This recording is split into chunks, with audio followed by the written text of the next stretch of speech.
lungsiat na len kinep na thon koi ding hi zong le gong hi in azi chu thi na le man tha na aso ding hi EP ati le Dr. Freddy Jinwala in alungsit pen angol pi jing kainas irani kitinu hi banga asu gen theya happy nei lo ta aha se abodo a ahinga avui ham Dr. Freddy hi mingol psycho killer ham video azon san ve hiti ve BEM TV video sin na bonun chibai kain pole Mumbai aja cha sele social awkward dentist khat ana umin amin cho hi le Dr. Freddy Jinwala hi miza cha si hi je chun numei tamta chun reject tamta ve ana bol ta vin loi ngai ta khat le le anin chu sum kong no hin amin chu hardly ti Dr. Freddy chun hardly to len na lim ho them pin a bol ji hanin hi phat ong amu han ting le Freddy hi aniaw lai chun apa hin anu chu mei thala kaplin ama jong sa le ma ki than in hi chaga ane hetan chaga ane hi zowa chu ani nu persist bo hi garjena ane tai ni khat e in keng ho jini na a achi le kainas irani kiti nu mei khat amun za chata chun hoi sa je chun aga ho thip thap le chom khat lovin Rustom kiti kainas ji pa cho hungin Freddy cho hung ho zum de tan hi ni khat ni zoin kainas cho Freddy clinic a hungin wisdom tooth extraction kabol ding hi hung tin hi le Freddy in zong a process ho hai tin a cpin a jingin operation abol pi tan hi hechinia ke pat chun Freddy in numei nu chu a dei che jingin lung se khle jingin hi nirha se le kainas chu azui thiji in hinla Rustom to akina abo agamuji in hi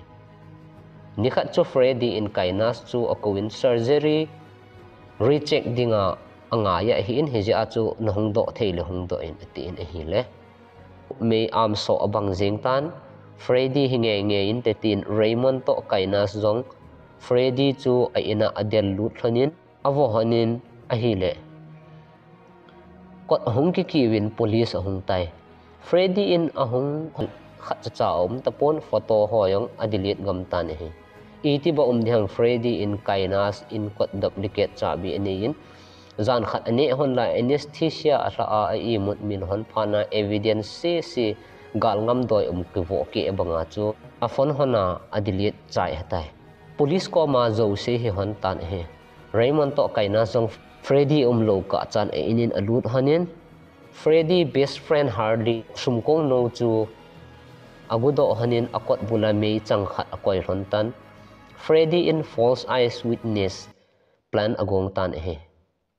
Rustom murder hit and case run chu lampanga huddo khat koma achi in zan khat hi ka umna koma gari khat in mi khat ahong tat li in a number ka hen la ye hin la a he pa so mai chu kamu thei poitin police koma report abol sa tai number check abol le Freddy car ane hitan hin la interrogation a Freddy in Raymond in ka car athumin a hin le tha zo chun amalang bumper ahung se in chule thisan ahung na in ati chu zo chom khat zo chun Rustom hit and case run si news a ka hin mu pha ni keizong kati ja the in I ma cha ka sei ta pon he atin chule kainas phona ko na car kamana Rustom katha hi na sei do le katha ding ti message jong e hin thot ni atin evet sei hechi message hi amasa aka sei banga chu Freddy in kainas phone ma a ko na gu thima lo kham ai mu han pe na chu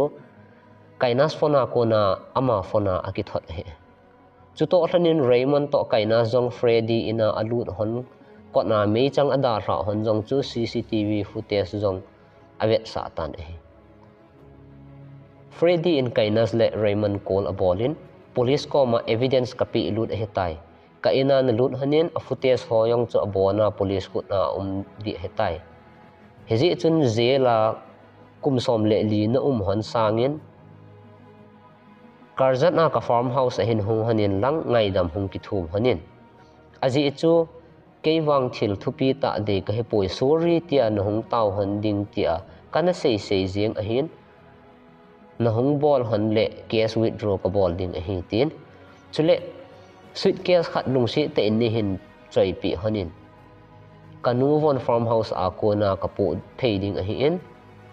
ka ki hai milin ni hin po pi hanin ati ne he phat chom khat zo chun police in kainas le Raymond phone switch off a hi ti a hin hedo tawin